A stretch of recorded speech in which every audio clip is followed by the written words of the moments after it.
welcome back.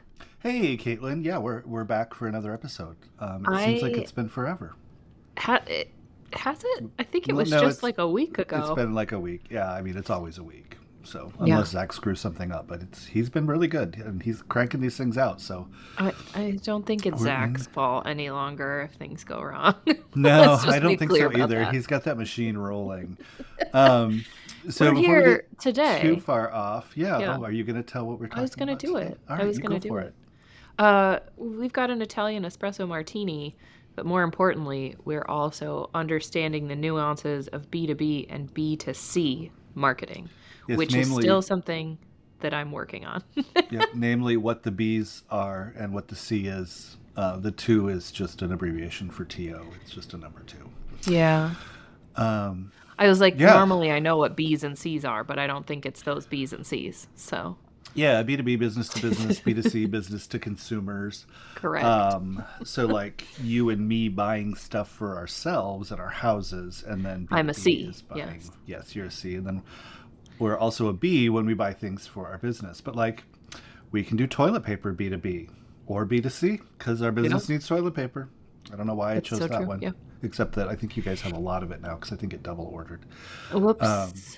but Whoops. honestly, better to have too That's right. much toilet paper than Correct. not enough.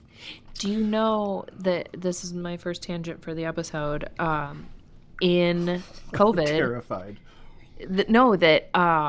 there was like an oversupply of commercial toilet paper because Oh, because people nobody was going stopped. anywhere. Yeah, Hmm. nobody was going to the office or like commercial areas, and so they had to like supply chain change how stuff was distributed because they had this overproduction of commercial grade but no residential like consumer grade So I stuff. should have put that giant double roll thing that they have in public bathrooms in my bathroom and then ordered from Amazon Business, and I think I so. could have had tons of toilet paper. We Yeah. put in bidets.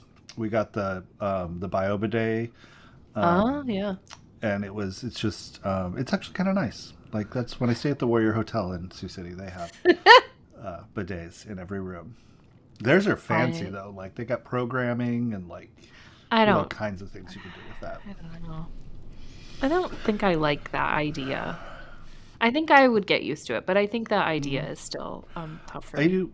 There's a comedian who does a thing about the first time you use a bidet, you learn a lot about yourself, Yeah. um, and it may make you question a lot of things, but it does get you clean. Yeah, I believe It that. does get you clean. I believe it. Yeah. And I Shall think if we? yeah, Okay. if you have too much coffee, you're gonna need a bidet. So I think the Italian That's true. espresso martini is perfect for this. Oh, side note. Yeah. For those of you who are in or around the Omaha area, shout out to Talus on 108th and 370. They have a caramel espresso martini right now. And I made the mistake of, Did you order espresso at dinner? I did, I had one at dinner. Whoops. And then they were like, do you want another one for dessert? And I'm like, oh, God, no. Like, that would be terrible. So I was laying in bed at like 11 p.m. because I'm old. I go to bed at 9:30. Like, I collapse, I'm done. But I like didn't feel like it, so I watched the finale of Elite because I watched that late at night I when don't know what everybody that else is is. sleeping. Elite? Elite on Netflix. It's about well, I don't know if you would like it. It's set in Spain, so it's an Okay. elite Spanish boarding school where everybody is shitty and murderous and has a lot of sex. Oh, like gossip? Is it kind of like Gossip Girly? Yeah, it's like if Okay. Gossip Girl had a lot of sex and they all spoke Spanish. Okay. Um, but it's pretty good. I think it went like 5 seasons or 6 seasons, 5 seasons, Okay. six. Anyway, I watched the finale, a series finale of that, which was a good Oh wrap my up. gosh. But then I went to bed and I was like laying there at 11, like, why am I still awake? And I'm like, oh, Yeah, it's that espresso espresso. martini at 7 Yep. p.m. That's why I'm still awake. Um, so this one is a lot of us. Well, it's mostly espresso. Nicholas Bowden invented this. It's a little bit more bitter, a little bit less sweet, but still has that sweet piece in it than your classic espresso martini. And I have not looked to see if this still exists. I know in Kansas City a lot of the restaurants have shifted, but his bar was at Tavernona Italian Kitchen at the Hotel Phillips in Kansas City. I don't know if I want any to of go there those right things now. still exist. We could be there. You could come pick me up on the way because I I'm know. on the way. Yeah. So the most of the important piece of this, it doesn't have vodka. Generally, an espresso martini has vodka. That's your base liqueur. And that one, I would say you can't really do gin in an espresso martini. It gets a little weird because the vodka is just supposed to exist and be alcohol. It's not supposed to add flavor. His is a little bit more of a boozy espresso shot. I know. This sounds very good to me. And like I'm quite excited about this. I love the Amaro. Like that, I was like, what? So it's makes it a little botanical, but then there's the Kahlúa that gives it that creamy, slightly sweetness. Yep. So how do we make one, Caitlin? Well, you need an ounce of espresso chilled, 1.5 ounces of Amaro Averna, a half ounce of Kahlúa, and 3 coffee beans for garnish. Did you know that's luck? If you don't, I learned this on what we call the boat show. So it's below deck. They're doing below deck sailing yacht, and a guest got really mad that there was only 1 bean in his espresso martini, because 3 beans. There's 3 things that it's for. It's for like wealth, health, and happiness or something. Is why the 3 beans. Okay. And I was just like, okay, dude, chill. Like, but I mean, you're on a super yacht, so they should know that. Huh. Okay. Well. All right. Good news. We could go to Tavernona. It still exists. Yes. Now I want to. I know. All right. What are you guys doing you're gonna chill a Nick and Nora glass with ice and water and set aside. Brew your shot of espresso and pour that into a shaker over ice to chill, and quickly strain the ice out to avoid excess dilution, because that's important. It's that little aperitif glass. I was like, what the hell's a Nick and Nora glass? Oh, it's the little, like a sampler, like a taster glass. Well, look at the artwork for the episode. You'll know what it is. Yeah. Sorry.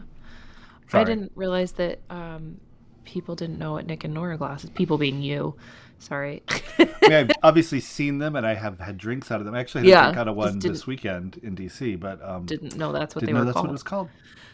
Anyway, add your Averna and Kahlúa to the shaker with fresh ice and shake vigorously to foam. Strain all of that into the chilled Nick and Nora glass, and then garnish with your 3 little coffee beans, and they should just sit really nicely in the foam, on the foam, like the head of the drink. And I think that's one thing. So, like, I mean, I'm not a huge fan of the Nespressos because of the pods and everything, but they do foam and creamy coffees really well. Yes. But so does our Jura. I think if you've got an actual espresso machine, well, you're going to need it to make an espresso shot. Like, you can't just make coffee and put in this. It's not going to work. Yeah. That'll be, no. I know. All right, so that one came from our friends at liqueur.com. Italian chocolate martini, but there's no actual chocolate in it. I think that's maybe, it's just a... Do the Kahlúa and... Oh, wait. Yeah, maybe the Kahlúa is a little Italian chocolatey. espresso martini is Italian chocolate martini. Yeah, maybe it makes it feel a little chocolate. I don't know. Sometimes their URLs are kind of weird, too. So. You know what? They're gaming the SEO, Zach. They're gaming the SEO for chocolate martini and slipping you this bittersweet Italian espresso martini. That's probably actually better. Yeah. They're doing, honestly. I'm sure it is, yeah. Because I was like, wait, that's a weird URL. All right, so you can go back to our SEO episode to learn about that. And why you should or should not do that. It seems a little sketchy, liquor.com. I don't know. I would feel misled. Ooh, I had an Italicus drink this weekend, and I do not remember what it was at all. It's probably on, I think...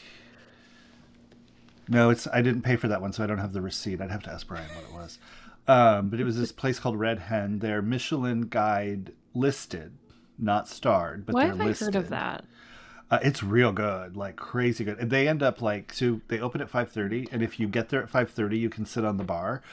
But because the bar's open seating. But we got there at 5:32 because there were 3 of us, and we wanted the corner of the bar. Nope, both corners taken. No corners available.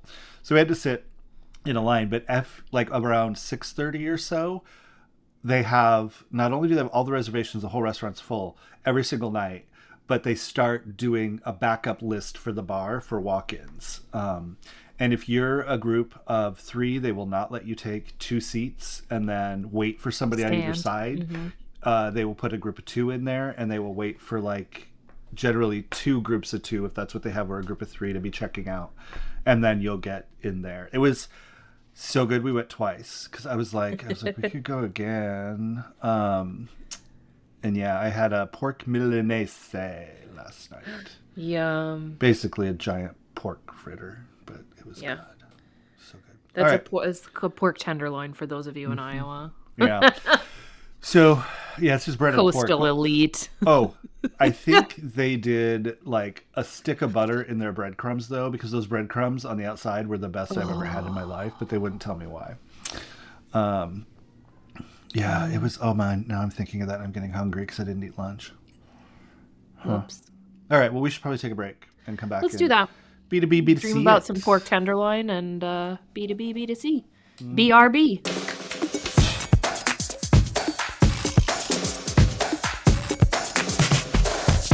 Hey, we're back, Caitlin. We are. I was like, why is my this? video so dark? But it's when the countdown is going, it grays us out a little bit so we can see the lovely countdown. Yeah, I'm ready. Like, I've done both of these, B2B and B2C. Do you have a favorite? I really like retail. And what's funny is we have almost no retail clients. I knew that. It's just hard, though. It is so hard. But, I mean, I cut my teeth on... one of my biggest clients early on was Nebraska Furniture Mart when I was at Redstone in Omaha. Obviously, tons and tons of retail. I've done car dealers in multiple agencies. And then in Chicago, it was all the Sears stuff. So Craftsman Tools, Tool Department, Ken Moore. Yep. All that good stuff.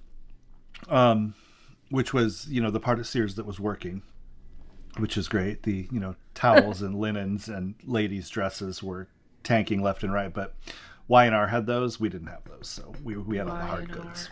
Young and Rubicam, the agency. Okay. Yeah, which, by the way, Omnicom is buying Interpublic Group. So Omnicom is the number 2 holding company for ad agencies. Interpublic is the number 4.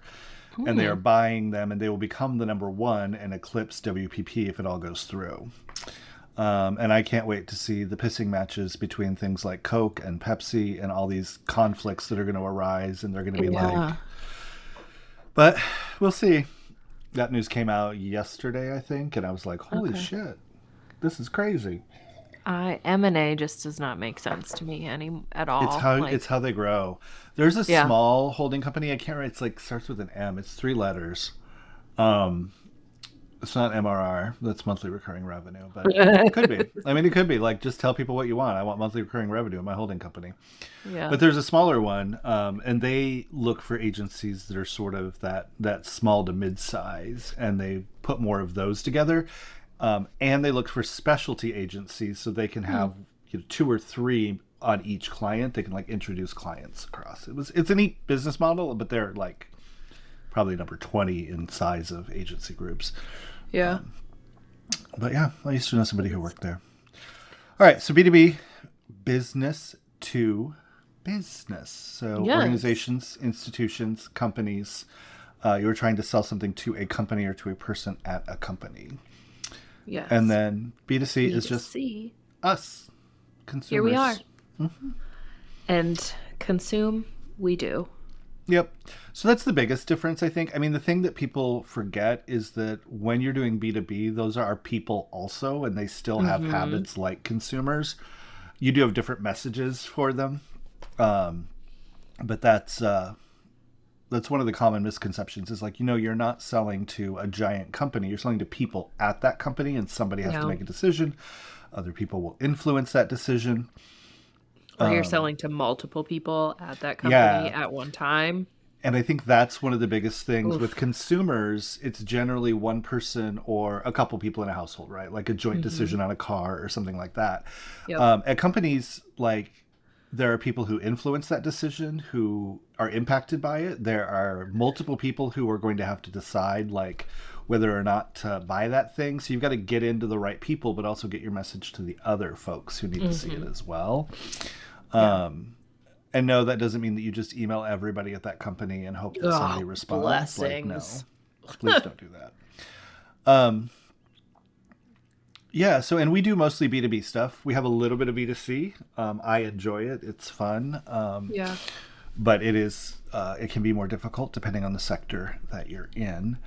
I like to think that I know consumers well, but I think I know a specific kind of consumer, which is like middle class white woman with champagne taste and maybe a $18 a bottle budget.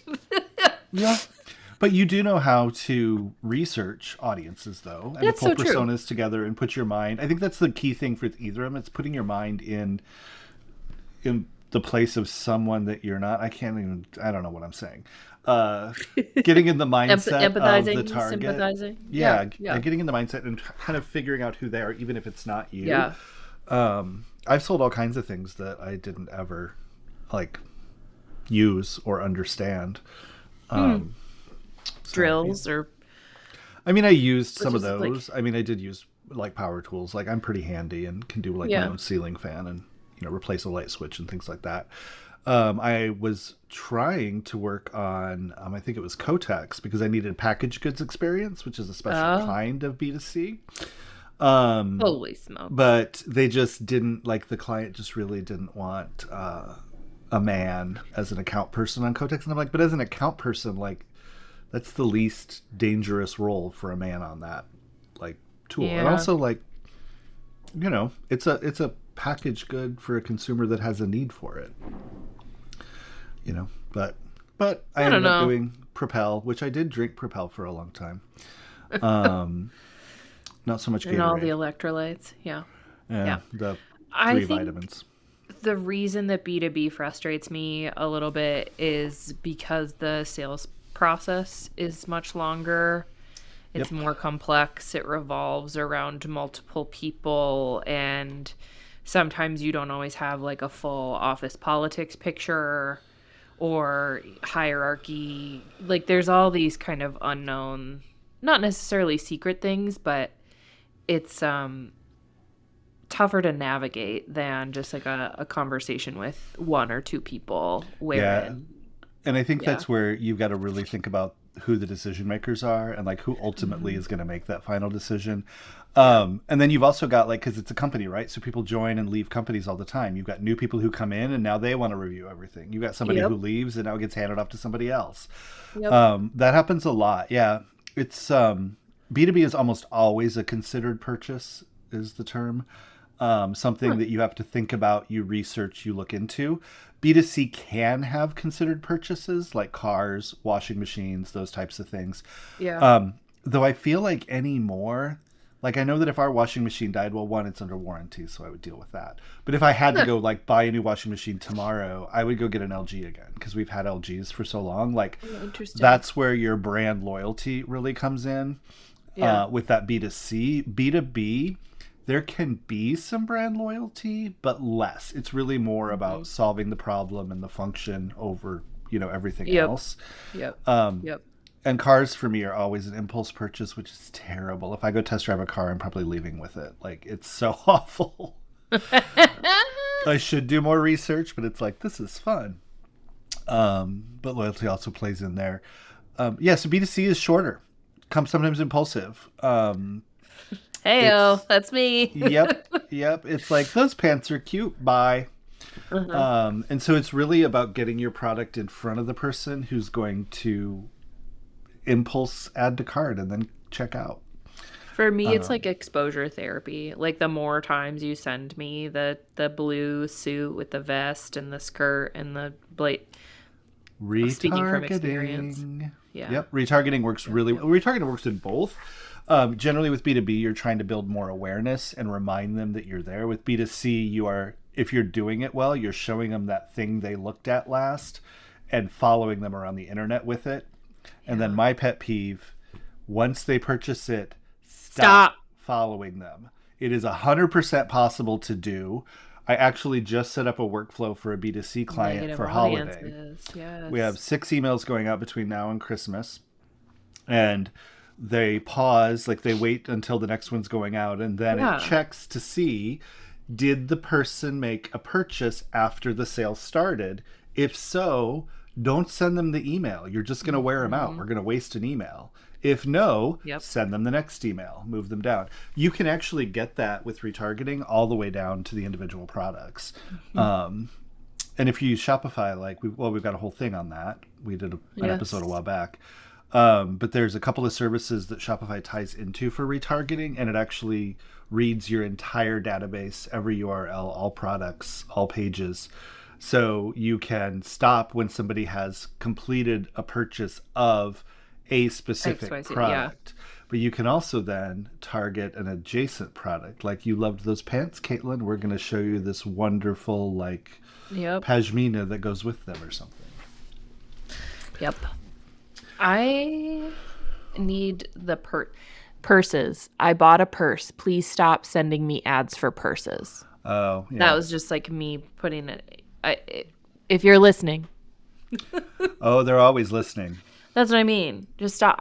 It's being delivered tomorrow. Please leave me alone.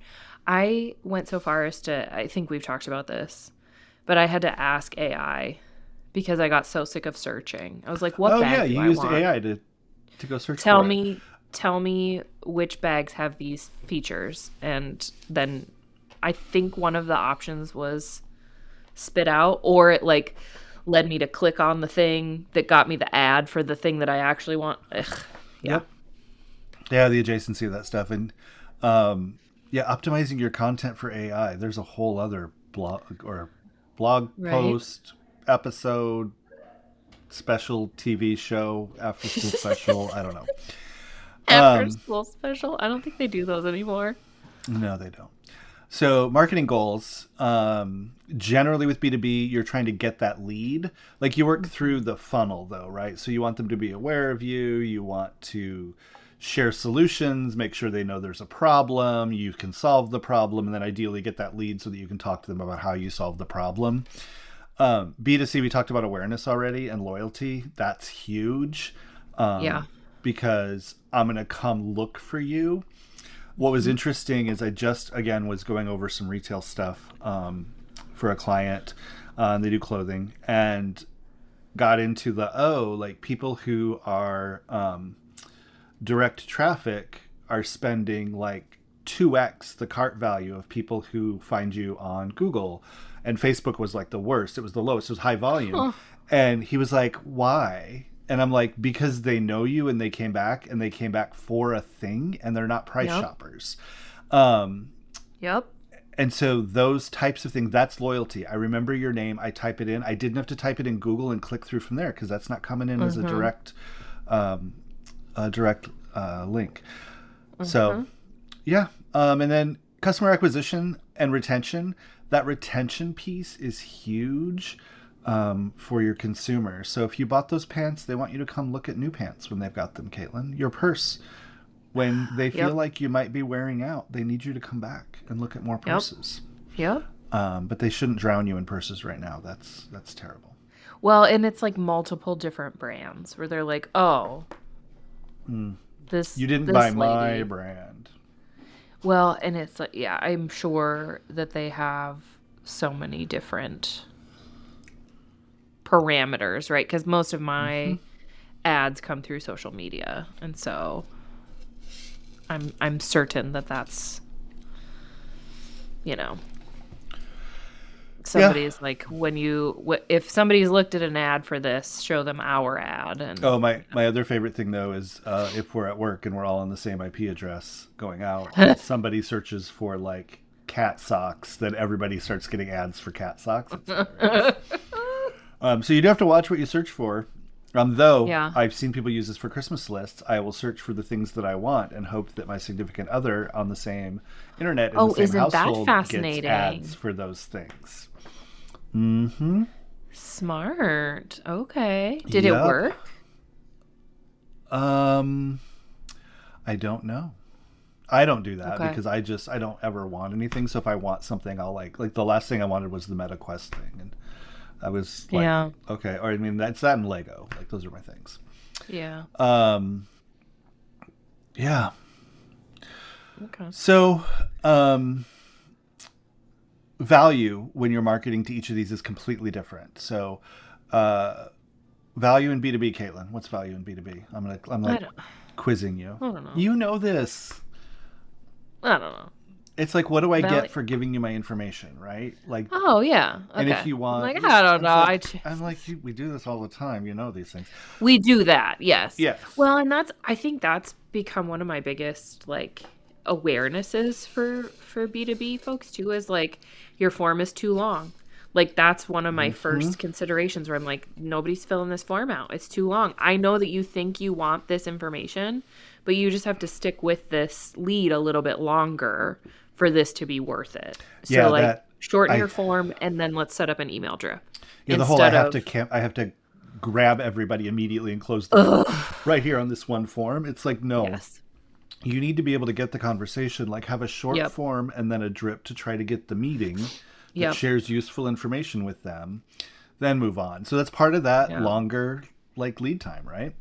But it's really about like, I'll give you my email address for almost anything because I can unsubscribe. I'm not really worried about it. I just did a little inbox clean out earlier today. It felt really good. Black Friday is a wonderful time for that because everybody emails you 20 times. Everybody and their dog, for sure. I just archived all of my personal emails. I have like, I guess there's 3 that I use, and I archived everything. Yeah. And now as stuff is coming in, I'm deleting or archiving or unsubscribing and then deleting or archiving. So I'm working on that right now as we get through Christmas. It feels good, doesn't it? Mm-hmm. But yeah, I mean, for B2B, it's about information. And I'm going to guard my phone number pretty heavily. If you want my address, you better be sending me like booze if you want my address. Like I need a drizzly coming my way or something. I was thinking about this. Can you unsubscribe from junk mail? Yes, it is hard to do. I thought so. So one of the things you can do is put write stop in really big Sharpie letters on whatever they send you and put it back in their postage paid envelope and send it back to them. And eventually they'll remove you because they're paying for all that postage going back. And you're helping support the post office, which is always good too. Okay.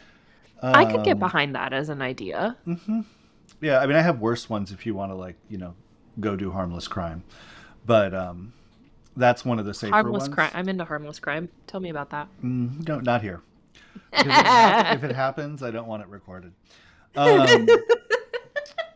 Some vigilante shit. I'm ready. So here, when it comes to B2C, though, like, I'm going to give you my information because I want to buy something, right? So I have to give you my information at some point. Credit card, phone number, address, everything. But how was that bag on sale, Caitlin, or did you buy it at full price? I absolutely got a discount code. I signed up for their email list. I got a discount code. I used the discount code. I immediately unsubscribed. Yep. Do you remember how much the discount code was? It was like 10%. It wasn't huge, but 10 drives me crazy. I should have. Yeah, I should have held out, but I didn't need the bag. Let's be very honest. But I wanted the bag, and I had found the Holy Grail. Well, I get sucked in with Stitch Fix because if you buy everything they send you, it's 25%. But this time I got to pick all of my items. So why would I not keep them? I guess if they don't fit, you can send it back for free, and they'll send you a new size for free. Yeah. I had to do that with shoes. They were like, there was like an inch and a half between my toe and the front of the shoe, and that just seemed like I would triple. Never had that happen. Yeah, so with B2C, my shoes are always too small. Typically, it's a 15% is about the minimum you should do because 10% is like tax, and people are like, yeah, bite me. Yeah. The higher you go, the more likely you are to make the sale, but then you cut into your margins. So you've got to really find that sweet spot. The other one with B2C that a lot of people don't do, and you can do this with B2B too if you do discounts, keep a list in your CRM of your full price purchasers. If you buy from me at full price, I never want you to see a discount code. Coupons. I want to hide it when you come to the website. I don't want to email you coupon codes. I just want to email you new product or restock of stuff you bought before or, adjacent product. Like one of those things, you're just giving money away when people are willing to pay full price. Yeah. I'm not willing to pay full price. That's true. I'm just going to keep talking to the robots and hope that it works. Caitlin needs at least a 25% discount. She'd really need a 30 to 50. So we did talk about automation in your search, but you can do that on the other side too, right? You can automate that B2B, B2C. I talked about the workflow that, like, if you've purchased since sale began, don't send subsequent emails. Yeah. I am, however, going to circle back on the last one because it's like a 3-week sale, whatever the 9th to the 26th is Okay. Yep. ish.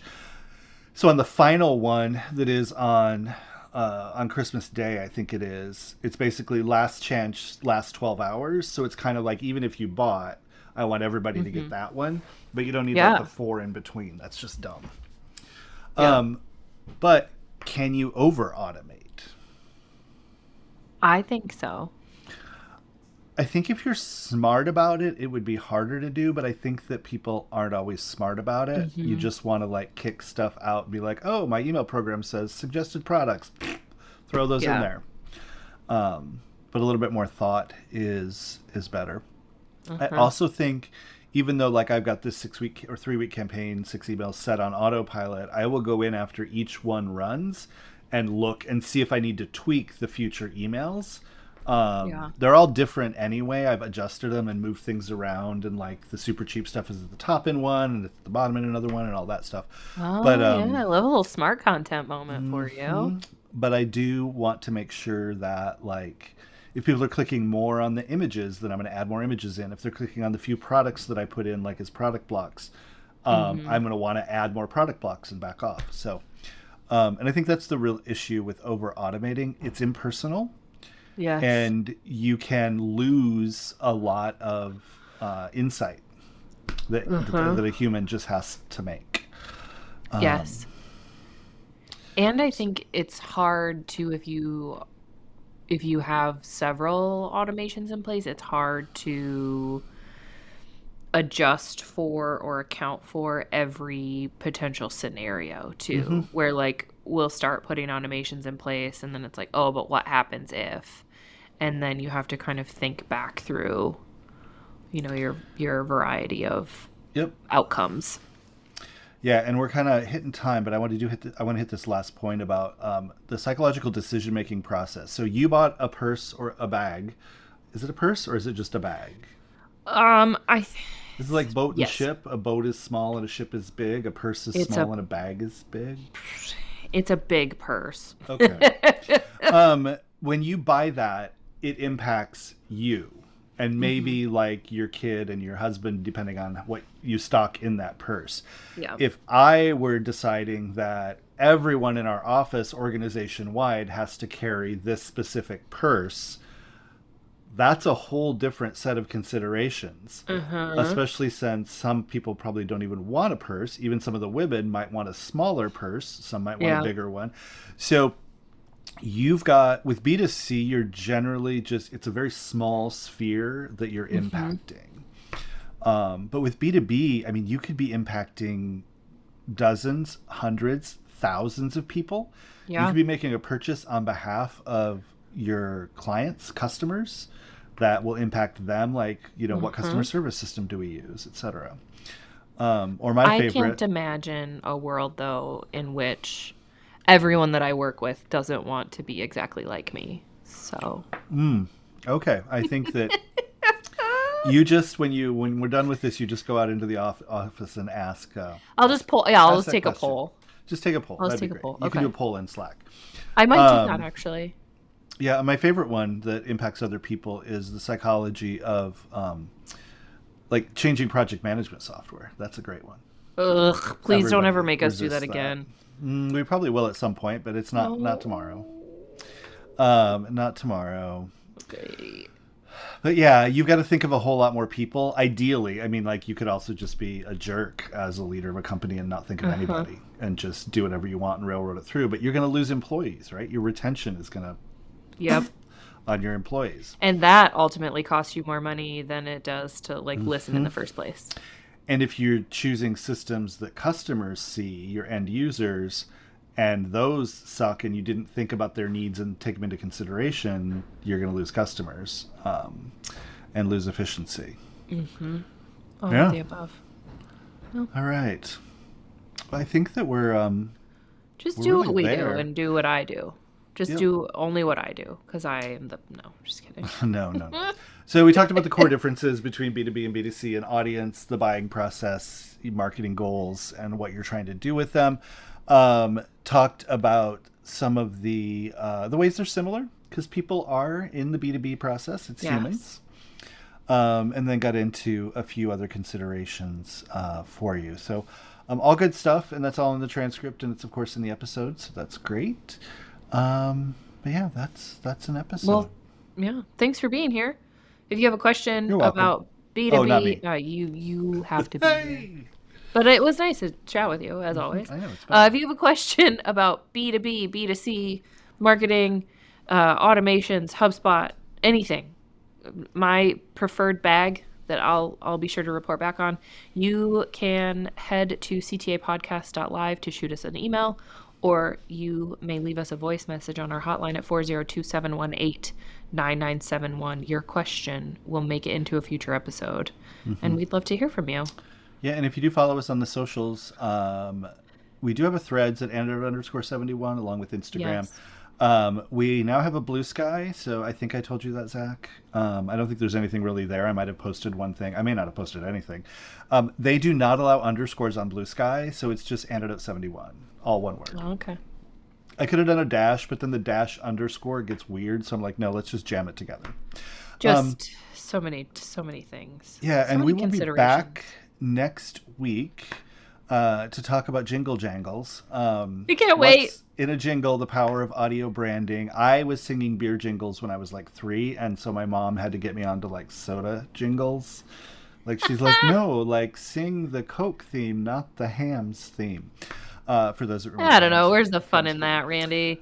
And our cocktail will be the Chai Spice Mule.